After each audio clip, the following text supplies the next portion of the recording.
सुनने वाली पत्नी प्रदान की। क्यों? अगर ये सुन लेते हमारी तो आपका भजन कैसे बनता, आपकी कथा कैसे सुनते। कई लोग तो कथा में इजीली आते हैं क्योंकि संसार उनका होता ही नहीं है, संसार उनका बन ही नहीं पा रहा है, तो क्या करें, चलो कुछ नहीं तो कथा ही सुने। हमें हर स्थिति को सकारात्मक रूप से स्वीकार करो। सुदामा जी, आज पत्नी को पता चला कि इनके बचपन के सखा कृष्ण हैं, तो जिद करने लगी, मिलने जाइए ना। नहीं नहीं देवी, मैं नहीं जाऊंगा। क्यों? आप तो इतना भजन करते हो, उनका मिलने जाने में क्या दिक्कत है? अरे मेरे तन की स्थिति, मेरे वस्त्र, मेरी परिस्थिति देख करके दो बातें हैं। एक तो कृष्ण को कष्ट होगा कि मेरे सखा की कैसी स्थिति हो गई, और दूसरा कहीं मेरी स्थिति देख करके वो ये ना विचार करे कि मैं उससे कुछ मांगने आया हूं। ये दोनों विचार यदि आ गए ना, तो जो मेरा कन्हैया को प्रेम है वहां में खटास आ जाएगी, या हमारे मैं कन्हैया के पास ना जा रहा हूं, मैं तो दूर से ही वहां को याद कर लूंगा। अयम ही परमो लाभो उत्तम श्लोक दर्शनम। सुदामा जी कहते मैं तो रोज नेत्र बंद करके लाला को दर्शन करूं, पास में जावे की आवश्यकता कहां है। सुशीला जी बोली, आप अपने लिए विचार कीजिए। अरे सखा है वो आपके, कभी ऐसा नहीं करना चाहिए किसी को सखा बनाए फिर मिलो जिलो ही ना, एक बार तो जाना चाहिए, जाइए ना। देवी एक बात और है मेरे मन में। क्या? मैं जाऊं तो खाली हाथ कैसे जाऊं? हमारे घर में तो कुछ है नहीं देने लायक, और मित्र के यहां, वैद्य के यहां, पुत्री के विवाहित हो जाने के बाद उसके घर, गुरु के घर खाली हाथ नहीं जाते, कुछ लेके जाना चाहिए। सखा के यहां खाली हाथ कैसे जाऊं? सुशीला गई, कुछ घरों से कुछ चावल मांग लाई, एक पोटली बना दिया, जानबूझ करके अलग अलग घर से लेकर के आई। चाहती तो एक ही घर से पोटली बन सकती थी, जानबूझ करके लेके आई कि अलग अलग चावल होंगे तो कृष्ण देखेंगे तो उन्हें पता चल जाएगा कि एक भी सुदामा के नहीं है। फटी पोटली में धर दिए। मन तो नहीं है सुदामा जी का, लेकिन जिद करके सुशीला जी ने भेज दिया। बंधुओं, एक ही गुरु के दो शिष्य, एक कृष्ण एक सुदामा, एक सोने की नगरी द्वारिका के राजा और एक टूटी हुई झोपड़ी में रहने वाले सुदामा। ऐसा क्यों? क्या गुरु कृपा में कोई कमी है? नहीं, गुरु कृपा में कोई कमी नहीं है। भृगु ऋषि आए थे एक बार सांदीपनी गुरुकुल में भिक्षा मांगने के लिए, और तभी गुरु मां थी घर गुरुकुल में। उन्होंने मन में विचार किया कि ये तो ऋषि हैं, इनको तो सब जगह से भिक्षा प्राप्त हो जाएगी, पर गुरुकुल में जो सामग्री है वो तो बच्चों के लिए है, विद्यार्थियों के लिए है। तो उन्होंने ऐसा कह दिया, गुरुदेव आज कहीं और से भिक्षा ग्रहण कर लीजिए, गुरुकुल में कम सामग्री है, इतनी उपयुक्त सामग्री नहीं कि मैं आपको पवा सकूं। ऋषि तो वहां से चले गए, लेकिन दिव्य दृष्टि से देखा इतना बड़ा गुरुकुल सांदीपनी जी का, और यहां पर भिक्षा देने के लिए कुछ भी नहीं है। तुरंत दिव्य दृष्टि से देखा तो कुछ चनों की पोटलियां दिखी, जो कि गुरु मां ने कृष्ण सुदामा के लिए रखी थी कि दोनों वन में जाएंगे लकड़ी तोड़ने के लिए, तो भूख लगेगी तो पालेंगे। उसी समय ऋषि ने शापित कर दिया उन चनों को। मैं शाप देता हूं, जो भी इन चनों को पाएगा उसके जीवन से लक्ष्मी चली जाएगी, वो लक्ष्मीहीन हो जाएगा, श्रीहीन हो जाएगा। और वहीं एक पास में वन था जहां ऋषि खड़े होकर के शाप दे रहे थे, वहीं एक झाड़ी के पीछे सुदामा जी बैठ करके तुलसी पत्र तोड़ रहे थे। और ऋषि को जैसे आए तो वो प्रणाम करने के लिए उठने वाले थे, लेकिन तभी ऋषि ने नेत्र बंद करके हाथ में जल लेकर के और शाप देने का मन बनाया, शाप देने की इच्छा रखी। सुदामा जी रुक गए कि कुछ कर रहे हैं महात्मा, अभी मुझे नहीं जाना चाहिए। और तभी उन्होंने शाप दे दिया, जो जिन चनों को देने से इनकार किया गुरु मां ने, मैं शाप देता हूं, उनको खाने वाला श्रीहीन हो जाएगा, लक्ष्मीहीन हो जाएगा। सुदामा जी दौड़ करके गए कि मैं जाकर के रोकूं कि भाई कोई चने हैं, उनको कोई शापित कर गए हैं ऋषि, कोई खावे ना। जैसे ही दौड़ करके जाने लगे तो मार्ग में ठाकुर जी मिल गए। अरे सुदामा कहां जा रहे हो? लाला तो रुक, मैं अभी आऊं। अरे कहाँ जा रहे हो भैया? गुरुकुल में। गुरुजी सबको लेकर के नदी किनारे गए हैं, कोई नहीं है गुरुकुल में। और मुकु गुरु माँ ने आज्ञा करी कि तुम वन में जाओ, थोड़ी लकड़ी तोड़ करके लाओ। और देख आज तो गुरु माँ ने दोनों के काजी चना दिए हैं, एक तेरी पोटली एक मेरी पोटली, मैंने दोनों धल नहीं है, एक जगह बैठ के दोनों पामेंगे। सुदामा जी ने मन में सोचा, अगर मैंने इनको सत्य बता दिया कि ये चने शापित हैं तो ये सारे चने खा जाएंगे। बहुत उद्यमी है, बहुत चंचल है कन्हैया, माने को नहीं मेरी बातन को। सुदामा जी तुरंत बोलने लगे, लाला तू एक काम कर। बोले कहा, चना मुंह को दे दे। बोले क्यों? तू ध्यान ना रखे, अभी तू उछल तो कूद तो भयो चलेगो, सीधो तो चले ना है, कूदते कूदते चले, कहीं गिर गए तो भूखे रह जाएंगे दोनों। मुंह को दे दे, मैं संभाल के रख लूंगा। ठाकुर जी ने सहजता में दोनों पोटली दे दें। अब सुदामा जी बस प्रतीक्षा कर रहे हैं एकांत मिले और इन चनों को मैं पालूं। चाहते तो सुदामा जी फेंक भी सकते थे, उनको कहीं प्रवाहित भी कर सकते थे, पर सुदामा जी ने मन में विचार किया कि एक ऋषि का शाप है, अगर कहीं जाकर के ये अंकुरित हो गए तो कितने लोग श्रीहीन हो जाएंगे। कृष्ण को बताऊंगा नहीं, नहीं तो छीन के खा जाएगा। अब तो कन्हैया को अपने बट की लक्ष्मी प्रदान करनी है मुझे। अब तो विद्यालय पूर्ण होने वाला है, कन्हैया अपने घर चलो जाएगा, मैं अपने घर जाएगा, तो जाते जाते सखा को एक उपहार तो दे के जाऊं। मेरे हिस्सा की जितनी लक्ष्मी होगी, मेरे जीवन में जितनी लक्ष्मी आने वाली होगी, सब कन्हैया को दे दूंगा इन चनन ने खा के। और एक वृक्ष था, ठाकुर जी नीचे कुछ बीन रहे थे, जोर की वर्षा होने लगी। सुदामा जी तुरंत उस वृक्ष के ऊपर चढ़ गए। नीचे से ठाकुर जी बोले, सुदामा मैं हूं, आ रहा हूं, यहीं बैठ के चना खाएंगे डाल पे। ठाकुर जी धीरे धीरे ऊपर चढ़ रहे थे और सुदामा जी जोर जोर से जल्दी जल्दी सारे चने पा रहे थे कि कहीं कन्हैया आवे तब तक बचे नहीं। सुदामा जी के पास जब ठाकुर जी पहुंचे तो सुदामा जी का पूरा मुंह फूल रहा है, पूरे चने भर लिए अपने मुख में। ठाकुर जी बोले, है रे ये कैसे बंदर सो बन गो, मेरे चना कहाँ है? सुदामा जी के नेत्र सजल हैं। अरे मैं तो पूछ रहा हूं मेरे चना कहाँ है? सुदामा जी ने दोनों पोटली दिखाई, खाली हैं, और ठाकुर जी को हृदय से लगा लिया। ठाकुर जी बोले, दूर हट, तेने काय को खाए? मैया ने दोनों के काजे दिए ना। अरे तो को इतनी जोर की भूख लगी, तू मुंह से मांग ले, तो मेरे बटके काय को खा गयो? सुदामा जी कुछ नहीं बोले। ठाकुर जी रूठ करके चले गए सुदामा जी से। सुदामा तू को मैं कब ते जानूं, लेकिन तू ऐसे स्वभाव को तो नहीं है, अपनी रोटी मुंह को खवावे वारो, तू वो सुदामा है, आज तू मेरे चनान ने खाए गयो। मुंह को ये स्वभाव अच्छो ना लगे।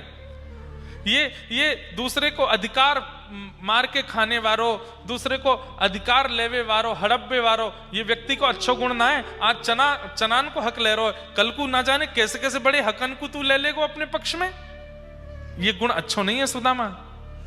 सुदामा जी सुनते रहे सारी बात, पर भीतर की तो सुदामा जी जानते हैं। चने जब पूरे हो गए तो बस ठाकुर जी से अब सांदीपनी गुरुकुल का अंतिम दिन, सब सखा आपस में मिल रहे थे, सब अपने अपने घर को जा रहे हैं। सुदामा जी से बात नहीं करी ठाकुर जी ने, धीमे से आए। सुदामा वैसे तो तोते मुंह को नाराजी रहना चाहिए, लेकिन तैने मेरी इतनो प्रेम कियो मुझसे, पूरे गुरुकुल के सत्र में मुझको तेरी बहुत याद आवेगी, चल मेरे हृदय लग जा। सुदामा जी ठाकुर जी के हृदय लग गए और सुदामा जी बोले, लाला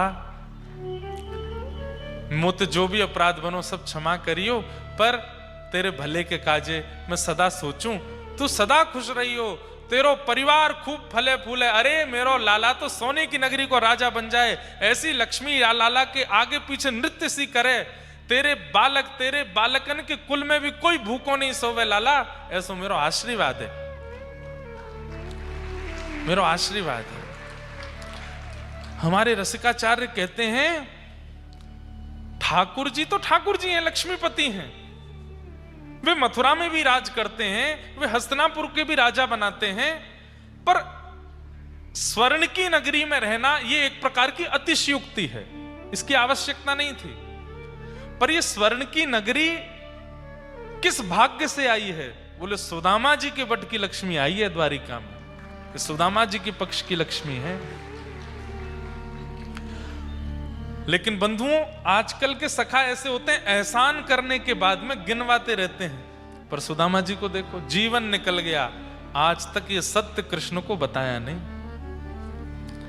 आज स्वयं भूखे रहते हैं, स्वयं का परिवार भूखा रहता है। लोग बाग उनको, आजकल के लोग उनको दरिद्र तक बोल देते हैं। हमारे पूज्य पिताजी खंडन करते हैं व्यासपीठ से कि सुदामा जी दरिद्र नहीं है। दरिद्र किसको कहते हैं?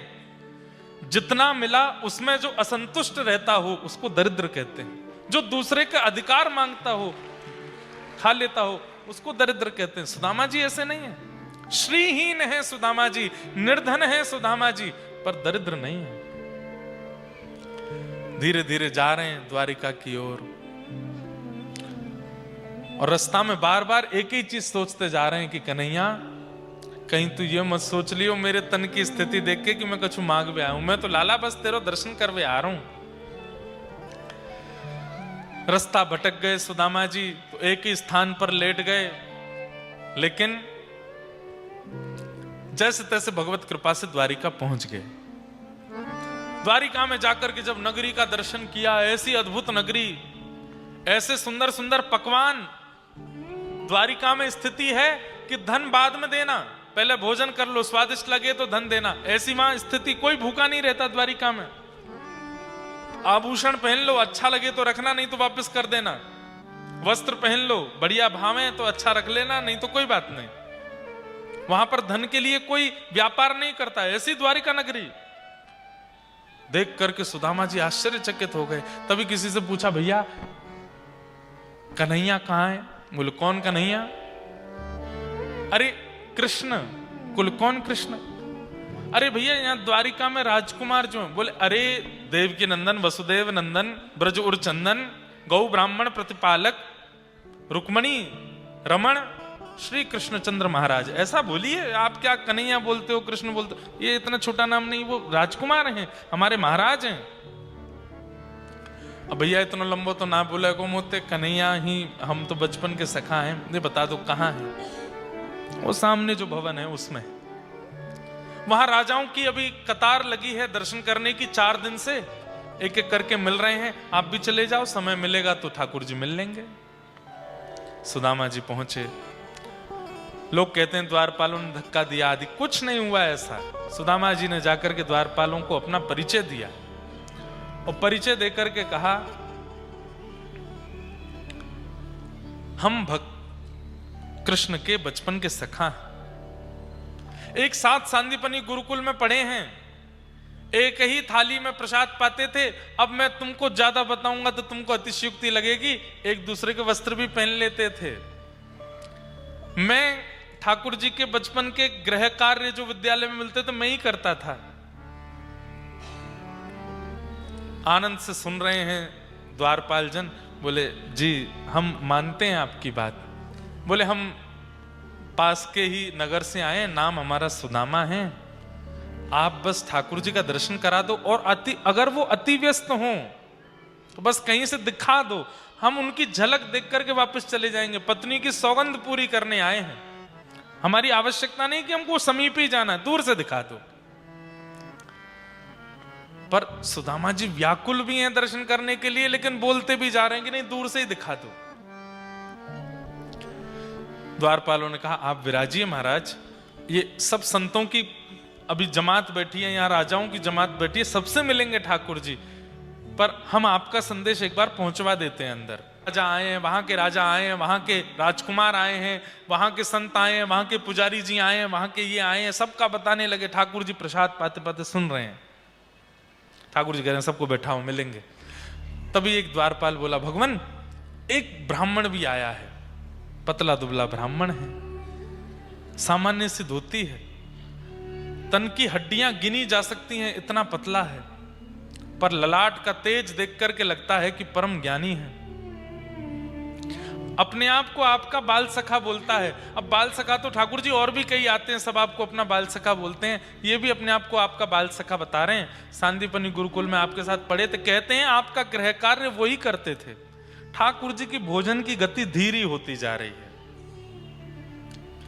कहते हैं कि आपका गृह कार्य वही करते थे। ये भी बता रहे थे कि एक दूसरे के वस्त्र भी पहन लेते थे। ठाकुर जी को संकेत तो लग रहा है, जिससे मैं रूठ गया था एक बार, कहीं वही तो नहीं आया है द्वार पे। द्वारपालों ने कहा, उन्होंने अपना नाम सुदामा बताया है और आपके बचपन के सखा है। सुनते ही ठाकुर जी स्तब्ध हो गए। अब भोजन नहीं दिख रहा है, रोटी नहीं दिख रही है, नेत्र बंद हो गए, समस्त स्थितियां याद आ गईं। जब व्रज के अत्यंत विरह काल में मैं था, उस समय एक ही सहारा था मेरे पास, सुदामा, जो व्रजवासियों का अभिनय मेरे सामने करता था, मेरे गृह कार्य करता था कि कहीं सांदीपनी उपाध्याय जी कहीं मुझे दंड ना दे दें।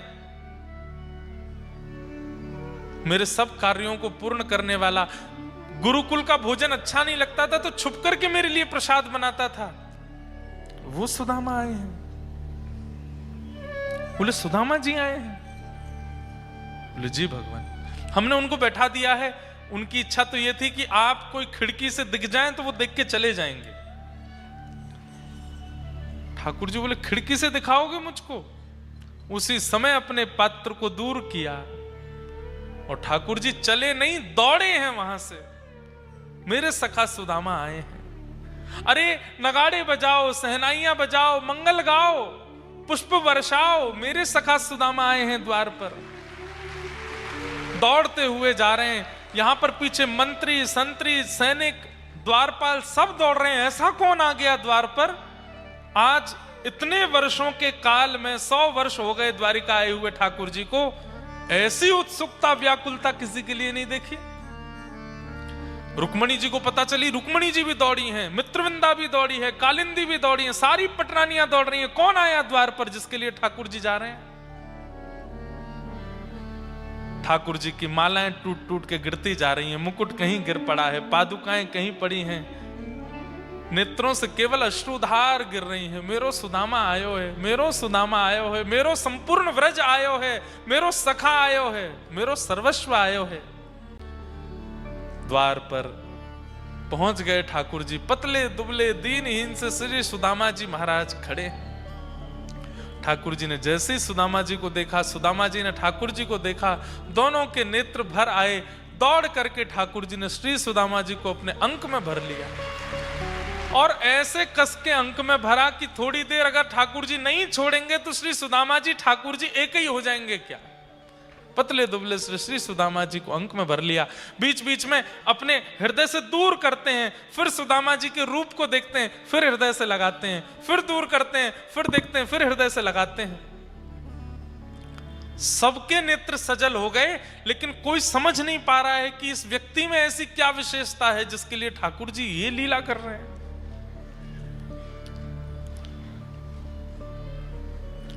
भगवान ने कंधे पर हाथ रखा, नेत्रों से अविरल अश्रुधार गिर रही है ठाकुर जी के, और प्रसन्न मुद्रा में कभी कभी नाचने लग जाते हैं सुदामा जी का हाथ पकड़ करके, कभी चलने लगते हैं, कभी फिर रोक करके हृदय से लगा लेते हैं। मेरो सुदामा आयो है, रुक्मणी देखो मेरे सखा सुदामा आए हैं, अरे मंत्री जी देखो ये सुदामा जी आए हैं, सबको परिचित करा रहे हैं। लेकर के अपने भवन में जाने लगे। सुदामा जी को तो इतना संकोच हो रहा है, इतने बड़े बड़े लोग सुदामा जी को ऐसे टकटकी लगा करके देख रहे हैं। सुदामा जी कहीं से अपनी धोती छुपा रहे हैं, कहीं से अपनी पोटली छुपा रहे हैं, कहीं मेरी दुर्बलता देख करके कोई कृष्ण पर प्रश्न ना उठाए। बताओ कैसा व्यक्ति उसको इतना प्रेम कर रहे हैं। अरे सुदामा जब चावल मांग करके लाए थे तो एक से किसी से वस्त्र भी मांग करके ले आते, कम से कम सखा के यहां ठीक से वस्त्र तो पहने आते। ऐसा संकोच सुदामा जी को हो रहा है। ठाकुर जी को सब पता चल रहा है कि सुदामा जी अत्यंत संकोच में हैं, लेकिन यह ठाकुर जी का स्वभाव है कि जब कोई व्यक्ति अत्यंत संकुचित होता है तो ठाकुर जी उसके संकोच को ऐसे दूर करते हैं। सुदामा जी को लेकर के गए। मंत्री आदियों ने भगवान के सिंहासन के बगल में एक छोटा चांदी का सिंहासन रखा, सुदामा जी के लिए उस पर आसन बिछा दिया, इत्र आदि लगा दिए कि सुदामा सखा आए भगवान के बैठेंगे। भगवान ने कहा इस आसन को हटाओ यहां से। बोले वो आपके साथ आए उनके लिए, बोले हटाइए ना, मैं कहता हूं। आसन हटवाया और जिस सिंहासन पर स्वयं जगत नियंता जगदाधार द्वारिकाधीश बैठते हैं वहां सुदामा जी को बैठाते। सुदामा जी बड़े व्याकुल हो रहे हैं, लाला मैं यहाँ को अधिकारी नहीं हूं। बोले बैठ जाइए, हमें पता है आपका अधिकार क्या है, बैठो। बैठा दिया। तुरंत रुक्मणी जी को इशारा किया, जल्दी पात्र लेकर के आओ, जल लेकर के आओ, अक्षत चंदन लेकर के आओ। सब पटरानियां दौड़ रही हैं, सब सामग्रियां इकट्ठी कर रही हैं और सुदामा जी बस नीचे सर झुकाए अत्यंत संकोच में बैठे। जैसे ही चरण उठा करके परात में रखने लगे, सुदामा जी बोले लाला मैं इतनी मेरी श्रेणी नहीं है, तू ऐसा मत करे। ठाकुर जी बोले क्या श्रेणी है मुझे मत बताओ, रखिए यहां पे चरण। चरण उठा करके जैसे ही पात्र में रखे, भगवान ने चरणों की ओर देखा, जगह जगह घाव हो रहे हैं, जगह जगह पर कांटे लगे हैं, जगह जगह से स्थिति विचित्र हो रही है। देख सुदामा की दीन दशा, करुणा करके करुणा निधि रोए। पानी परात को हाथ छुयो नहीं, नैनन के जल सो पग धोए। चरणों को देख करके ठाकुर जी को इतना रुदन हुआ, इतनी करुणा आई, इतने व्याकुल ठाकुर जी हो गए कि नेत्रों से निकलने वाले अश्रुओं से श्री सुदामा जी के चरण प्रक्षालन कर रहे हैं। रुक्मणी जी हाथ में पात्र लिए खड़ी रही, आवश्यकता नहीं पड़ी, नेत्रों के जल से सुदामा जी के चरण धो दिए। बंधुओं, भगवान का स्वभाव अति मधुर है, आप विचार नहीं कर सकते वो आपको प्रदान कर देंगे ठाकुर जी। बस कोई भावना लेकर के ठाकुर जी के पास पहुंच जाए।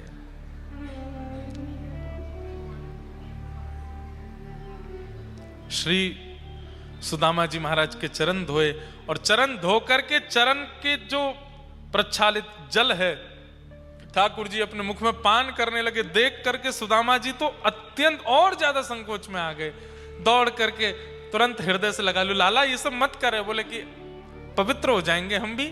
रुक्मणी ये सारा जल इकट्ठा करो, सबको दे दो और पूरी द्वारिका में इसको छिड़काव करवा दो, हमारी द्वारिका पवित्र होनी चाहिए। ऐसे महापुरुष सुदामा जी आए हैं, हमारी द्वारिका की पवित्र होनी चाहिए।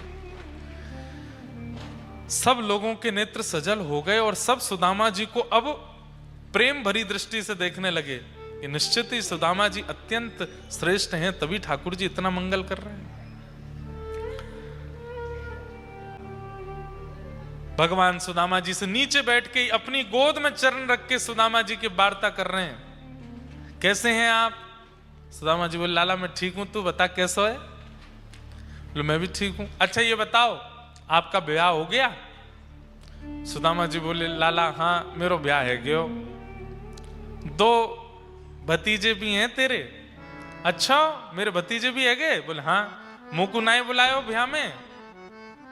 लाला अब तो इतना बड़ा आदमी है, वहां हमारो ब्याह तो ऐसा भयो कि बराती घराती सबरो भोजन पाए गए, दुल्हा दुल्हनी 3 दिन भूखे रहे, इतनो भी भोजन ना हो कि हम पा सके। अब तो बुलाते तेरे संग इतने हाथी घोड़ा कहां ते करते व्यवस्था? या मैं लाला मैंने तो संकोच के मारे ना बुलायो, तेरे नाम सो पत्रिका लिखी और मैं अपने घर के मंदिर में ही धर दी, यहां ना भेजी कि कहीं आ गए हो तो कैसे करूंगा व्यवस्था। अच्छा लाला मेरी बात छोड़, तेरो है गो ब्याह? ठाकुर जी बोले यही मत पूछो बस। ना ना लाला बता दे, नहीं तो मैं ढूंढू कोई छोरी तेरे काजे, तू बता दे तेरो ब्याह ना भयो हो तो। ठाकुर जी बोले हो गया हमारा भी। अच्छा भाभी कहाँ है? ठाकुर जी बोले अभी मिला दूंगा ना, एक देर बैठे हो थोड़े सुस्ता लो। ना ना मुँह तो भाभी तो मिला, पहले भाभी देखूंगा मैं कैसी भाभी आई है। हम बे वहां गुरुकुल में बैठो बैठो क्यों करते हो, तोता जैसी नायक होगी, बड़ी बड़ी आंख होंगी, ऐसी तो ब्याह करूंगा, दिखा तो सही कैसी है। अच्छा बिराजो। ठाकुर जी ने सब इशारा किया, आ जाओ सबरी लाइन लगाओ। मैं रुक्मणी प्रणाम। सुदामा जी बोले अच्छा जे है, बहुत प्रसन्न रहो। रुक्मणी जी हटी।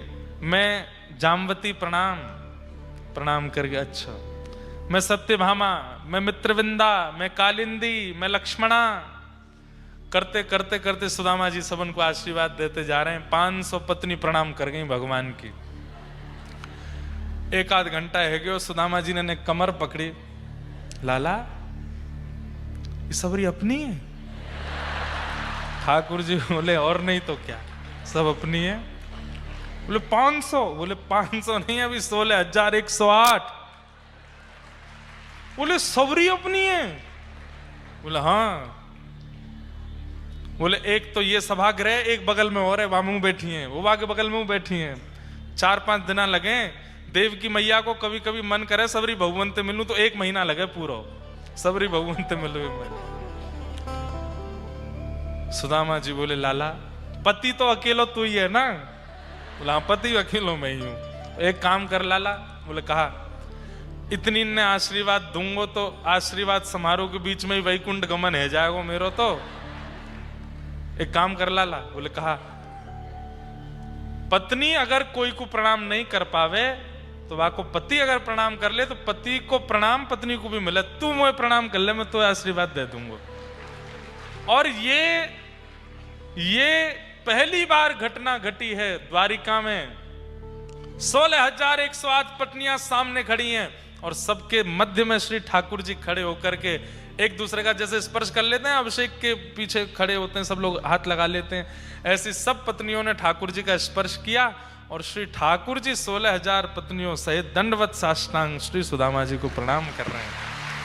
और श्री सुदामा जी महाराज ठाकुर जी को आशीष प्रदान करते हैं, हृदय से लगाते हैं। लाला अब मैं कहा आशीर्वाद दूं और ब्याह है जाए तेरे? नहीं नहीं भैया इतना ही बहुत है। लाला वैसे तो पूरा विश्व पूरे विश्व को तू पति है, 16,108 तो बहुत छोटी रकम है। पर लाला तू ऐसी आनंद करे, ऐसी सुख में रहे, कोई तो कोई दिक्कत नहीं हो। अच्छा भाभी ने मेरे काज कहा भेजो। सुदामा जी को अब संकोच हो गया, ये पोटली तो नहीं देनी, पर ठाकुर जी ने छीन ली। पोटली खोल करके जैसे ही पाने लगे, पोटली देख करके ठाकुर जी समझ गए थे कि सुदामा जी के पास कुछ भी नहीं है अपना। भगवान ने कहा इंद्र की संपत्ति मैं सुदामा को देता हूं, कुबेर का जितना साम्राज्य है सब सुदामा जी के नाम करता हूं, सुदामा जी का भी साम्राज्य कुबेर जैसा होगा। तीसरी मुट्ठी चावल खा के ठाकुर जी कहना चाहते थे कि मैं लक्ष्मी को भी श्री सुदामा जी को अर्पित करता हूं। रुक्मणी जी ने हाथ पकड़ा, बोले कि कृपा कर दो, हमको काय को भेज रहे हो, हम तो आपके सन्निधि में ही रहेंगे, आपकी सेवा में ही रहेंगे। ठाकुर जी ने इस प्रकार सुदामा जी पर कृपा की। सुदामा जी लौट करके वापस गए तो देखा मंदिर भवन बन चुके थे। सुशीला बढ़िया चटकदार कपड़े पहन करके, बढ़िया स्वर्ण आदि पहन करके घूम रही थी। बच्चे आदि सब आनंदित हो गए। बंधुओं इसको आप ये मत सोचिए कि भगवान ने वैभव दिया, नहीं। ठाकुर जी जब प्रसन्न होते हैं ना सब कुछ दे देते हैं। सबसे बड़ी बात ठाकुर जी आनंद देते हैं, वैभव की बड़ी बात नहीं है। छोटे घर में रहने वाले भी कई बार आपको आनंदित दिखेंगे, बड़े घरों में रहने वाले डिप्रेशन की गोली खाते हैं। काय बात का फिर सुख है उनको? कम से कम दो रोटी शाम को खाने वाले डिप्रेशन की दवाई तो नहीं खाते, बीपी की गोलियां तो नहीं खाते। पर जिनके पास खाने के लिए बहुत व्यवस्थाएं, उनको एक रोटी पचाने के लिए एक गोली और खानी पड़ती है। ठाकुर जी की कृपा किस पर मानो? जो संपत्तिवान है? नहीं, ठाकुर जी की कृपा उस पर मानो जितना है उसमें संतुष्टवान है, उसमें संतुष्ट है, प्रसन्न रहता है, आनंद में रहता है, मौज में रहता है। ये समझो इस पर है ठाकुर जी की कृपा। इसके जीवन में इतनी रुकावटें आई, इतने संकट आए, इतनी दिक्कतें आई, पर ये प्रसन्न ही रखता है अपने आप को। ये है, इस पर है ठाकुर जी की कृपा। ऐसे श्री सुदामा जी पर भगवान ने अपनी अति कृपा बरसाई। तत्पश्चात भगवान ने यदुवंशियों को ज्ञान उपदेश किया।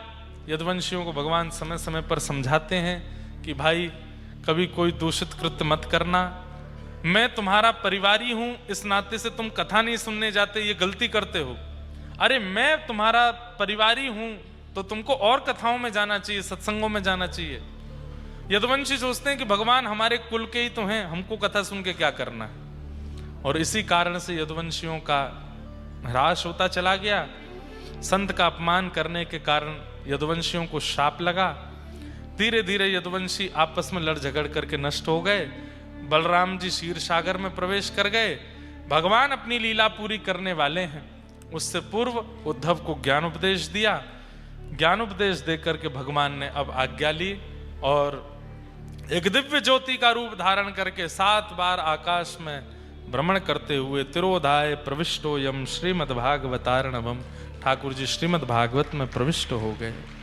बंधुओं, ये भागवत जी साक्षात कृष्ण स्वरूप हैं। ये समाचार अर्जुन ने जाकर के पांडवों को बताया। पांडवों ने परीक्षित को राजा बना करके स्वर्गारोहण किया।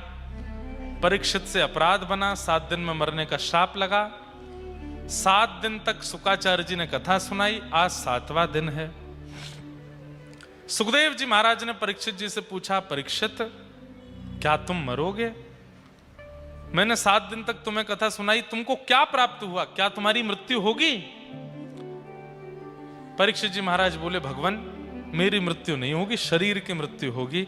मैं तो अब कथा सुनकर के नित्य मुक्त और शुद्ध हो चुका हूं। इस शरीर का त्याग करके परम पिता परमात्मा श्रीमन नारायण के चरणों की प्राप्ति करूंगा। मेरी मृत्यु नहीं होगी, मैं तो आत्मा हूं। ये शरीर हम तब तक बदलते रहते हैं जब तक कल्याण का विषय नहीं आता। अब मेरा कल्याण कथा सुनकर के हो गया है, अब मेरी मृत्यु नहीं होगी, शरीर छोड़ूंगा मैं, पर मैं तो भगवत धाम जाऊंगा। बस ये बात सुनते ही शुकाचार्य जी प्रसन्न हो गए। स्थान से उठ करके श्री सुखदेव जी महाराज वहां से प्रस्थान कर गए। बोलो सुखदेव जी महाराज की। तक्षक सर्प के स्पर्श से परीक्षित का पांच भौतिक देह जल करके नष्ट हो गया। दिव्य आत्मा के लिए विमान आकाश से आया। उस विमान में विराजमान होकर के श्री परीक्षित जी महाराज ने भगवत धाम गमन किया। बोलो भक्तवत्सल भगवान की। बंधुओं, हम सब परीक्षित हैं। कथा हम लोग भी श्रवण करते हैं। बस इस कथा के द्वारा जीवन की ग्रंथियों से मुक्त होते जाइएगा। एक कथा में नहीं हो पाओगे। सुनते रहिए, सुनते रहिए, सुनते रहिए, सुनते रहिए। जब तक ठाकुर जी सन्मुख आके खड़े ना हो जाएं तब तक सुनते रहिए। अरे श्री हनुमान जी महाराज साकेत जाते समय राम जी से कहते हैं कि साकेत में कथा सुनने को मिलेगी। तो राम जी कहते हैं साकेत में कथा नहीं होती, साकेत में मैं साक्षात बैठा हूं, वहां कथा सुनने की क्या आवश्यकता। तो हनुमान जी बोले तो फिर हमारा चारों युग प्रताप यहीं रहने दो, हम तो पृथ्वी पे ही रहेंगे ताकि आपकी कथा सुनते रहें, साकेत नहीं जाना। इसलिए हनुमान जी साकेत में नहीं जाते, हनुमान जी सदा पृथ्वी पर रहते हैं ताकि कथा श्रवण करते रहें। आज तक श्री हनुमान जी महाराज को तृप्ति नहीं हुई, श्रवण करते रहते हैं। ऐसे हम आप सब भी बने। इस कथा के माध्यम से हम भी बस यही भाव रखें कि ठाकुर जी हमारे चित्त में आए। बहुत प्रसंग अभी अधूरे हैं, सबको हम प्रणाम मात्र करते हैं, सबको हम वंदन मात्र करते हैं। प्यारे गिरधर लाल जी मंच पर विराजमान हो गए हैं सबको दर्शन देने के लिए। अभी हम लोग गिरधर लाल जी का मधुर दर्शन करेंगे और उसके बाद फिर भागवत जी के अंतिम 2 श्लोक गाएंगे। उसके बाद कथा पूर्ण होगी। बिना श्लोकों को श्रवण किए और गाए आप लोग यहां से मत जाइएगा। ओ मैं तो थारो नचायो नाचूं, मैं तो थारो नचायो नाचूं रे, मैं तो थारो नचायो नाचूं, मैं तो थारो नचायो नाचूं रे, मारा गिरधर लाल थारो नचायो नाचूं रे।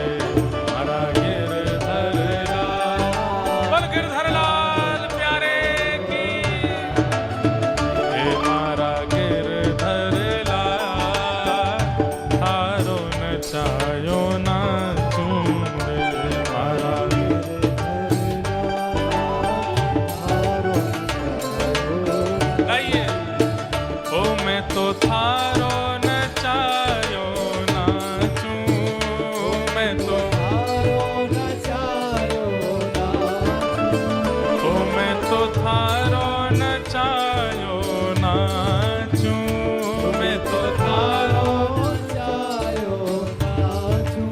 हे मारा नटराजा थारो नचायो नाचूं रे, मारा नटराजा थारो नचायो हे मारा गिरधरला थारो नचायो नाचूं रे, मारा गिरधरला थारो नचायो। बोल गिरधरलाल प्यारे की।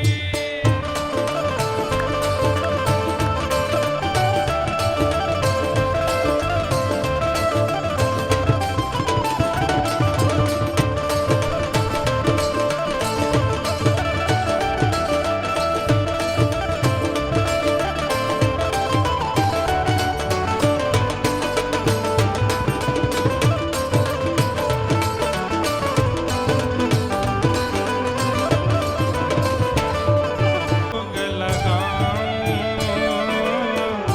रूखा सूखा जो कछु देवे, थारो ही भोग लगाऊं, ओ मैं तो थारो ही भोग लगाऊं, मैं तो थारो ही भोग लगाऊं।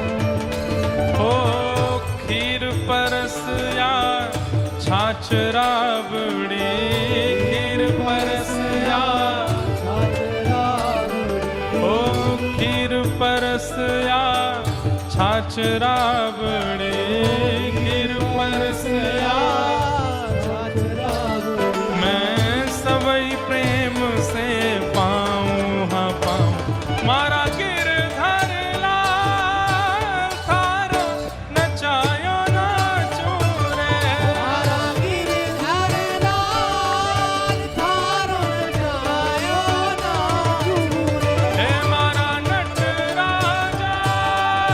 थारो नचायो नाचूं रे।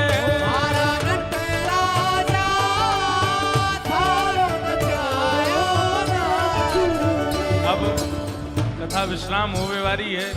लाल जी पधारे हैं सन्मुख, सब लोग अपने स्थान से दर्शन कर ही रहे हो।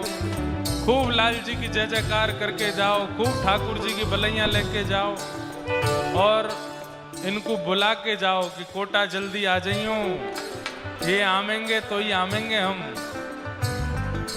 हो मुझे दुनिया से नहीं कोई काम, दुनिया से नहीं कोई बात, हे मुझे दुनिया से नहीं कोई काम, मुझे दुनिया से नहीं कोई बात। हो मैं तो रटू राधा राधा नाम, मैं तो रटू राधा राधा नाम, हो मैं तो रटू राधा राधा नाम।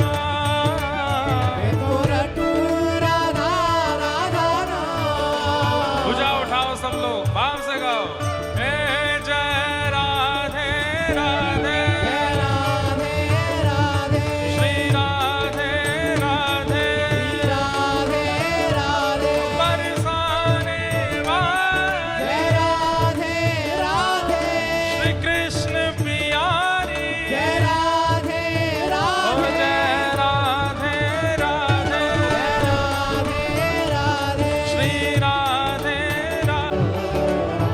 ओ बरसाना विरज रजधानी, बरसाना विरज रजधानी, ओ बरसाना विरज रजधानी, बरसाना रज रजधानी ओ जहाँ विराजे राधा रानी हो, जहाँ विराजे राधा रानी हाँ जहाँ विराजे श्याम प्यारी हो, जहाँ विराजे श्यामा आइए। प्यारी।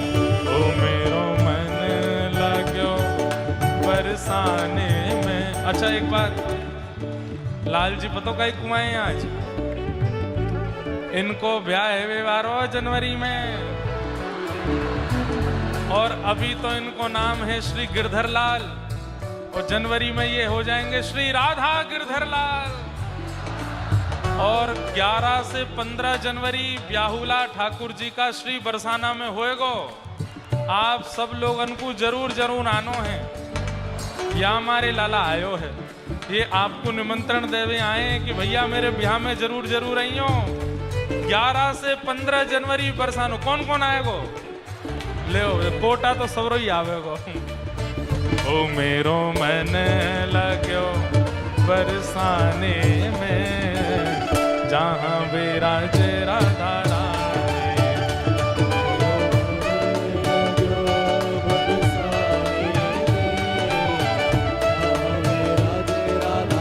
अभी आज अष्टमी हो गई, गोपाष्टमी नवमी निकल गई। अभी बस 5-10 दिन में ठाकुर जी के ब्याहुला के रजिस्ट्रेशन शुरू होंगे, और रजिस्ट्रेशन में आपका नाम पता सब पूछा जाएगा, कितने लोग आएंगे पूछा जाएगा, ऑनलाइन होगा। और फिर उसमें अंतिम सेक्शन होगा, कौन से पक्ष से आओगे, लाला के पक्ष के कि लाली के पक्ष के? कौन के? पहले लाली वाले जय जय श्री राधे बोलो, अब हमारे लाला वाले बोलो। कमजोर कौन सा पढ़ो? दोनों बराबर से लग रहे हैं। अच्छा एक काम करें, अभी ऐसे पता चलेगी, जो लाली के पक्ष से जाएंगे वो कहो बधाई हो। ए भाई लाला वाले बधाई मत बोलो, जिनको लाला पक्ष में जानो वो चुप रही हो, बस लाली वाले बोलेंगे बधाई हो। और जो हमारे गिरधर लाल जी के पक्ष में छोरा वाले बन के चलेंगे हमारे संग, अब वो बोलियो बधाई हो। लाल जी को पड़ला भारी है, जहां विराजे राधा रानी हो, जहां विराजे राधा रानी। ओ मेरो मन लाग्यो बरसाने में, जहां विराजे राधा रानी।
श्याम दीवानी, मेरे मन में विराजे श्याम दीवानी।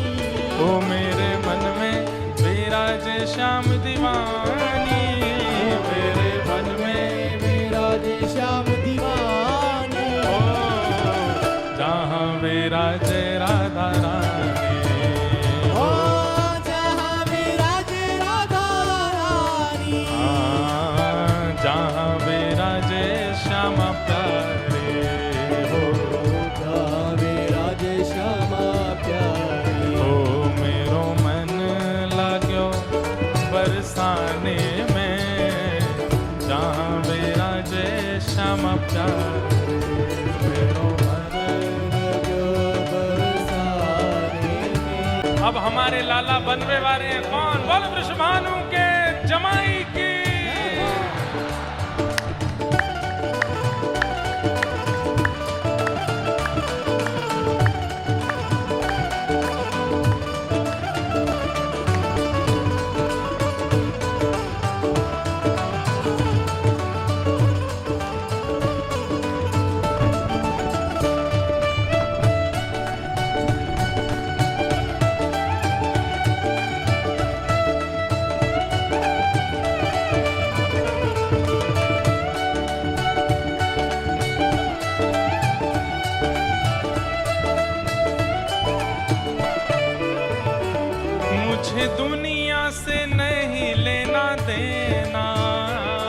मुझे दुनिया से नहीं लेना देना, मुझे दुनिया से नहीं लेना देना, मुझे दुनिया से नहीं लेना देना। ओ ये जगत है एक सपना, ओ ये जगत है एक सपना, ये जगत है एक सपना, ये जगत है एक सपना। यहाँ कोई नहीं अपना, यहाँ कोई नहीं अपना, ओ यहाँ कोई कोई नहीं अपना। मेरी अपनी वृषभानु दुलारी, मेरी अपनी विश्वभानु दुलारी, ओ मेरी अपनी वृषभानु दुलारी, मेरी अपनी विश्वभानु दुलारी, हे वृषभानु दुलारी, विश्वभानु दुलारी, वृषभानु दुलारी, विश्वभानु ओ दुलारी। मेरी श्यामा प्यारी, मेरी श्यामा प्यारी, मेरी भानु दुलारी, विश्वभानु दुलारी, वृषभानु दुलारी, भानु दुलारी, वृषभानु दुलारी। विश्वभानु भैया, दुलारी। ये वाली बात तो आपको इतने ऊंचे स्वर में बोलनी चाहिए, पूरे विश्वास से बोलनी चाहिए। क्या? ओ मेरी अपनी वृषभानु दुलारी, मेरी अपनी वृषभानु दुलारी, ओ मेरी अपनी वृषभानु दुलारी, मेरी अपनी विश्वभानु दुलारी, जहाँ विराजे राधा रानी हो, जहाँ विराजे राधा रानी, जहाँ विराजे श्यामा प्यारी हो, जहाँ विराजे श्यामा प्यारी।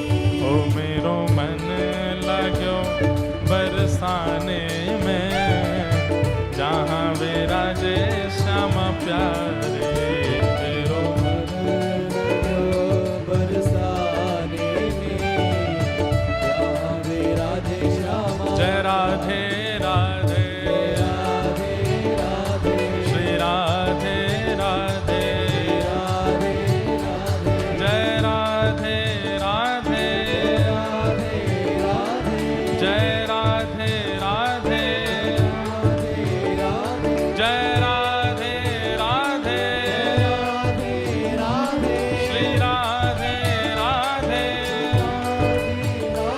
जय राधे राधे, राधे राधे, श्री राधे राधे, राधे राधे, जय राधे राधे, राधे राधे, जय राधे राधे, राधे राधे, श्री राधे राधे।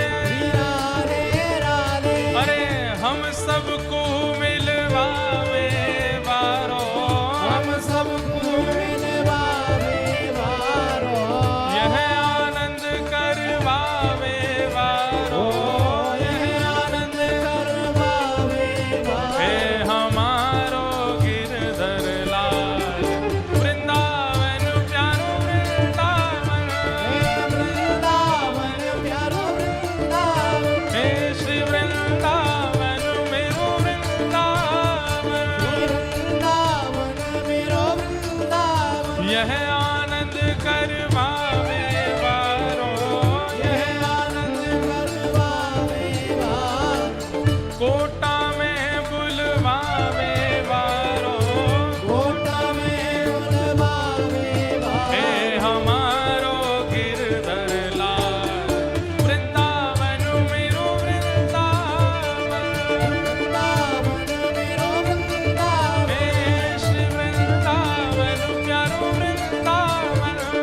महाराज की जय। जय श्री राम, जय जय श्री राम, जय जय।